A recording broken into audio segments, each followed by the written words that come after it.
Hey, if you want to download Telegram application on your Android device, in this case I'm using Android phone, first of all you will have to be connected to the Wi-Fi or mobile data on your smartphone, and then you will have to open the Google Play Store, click on the search pool and type Telegram.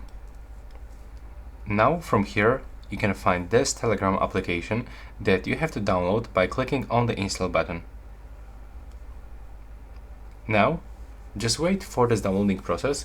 It will go really fast. As you can see, after a few seconds we will be able to open this application on our smartphone, or if you are using it on the tablet, also on your tablet. Now just wait for this installation process and now click open. As you can see right now, this application is on our phone, so it means that we can easily use it. Now if I click to start messaging, I can input my phone number and go through the next steps. And that's how it looks right now. Please subscribe to my channel and see you in the next one.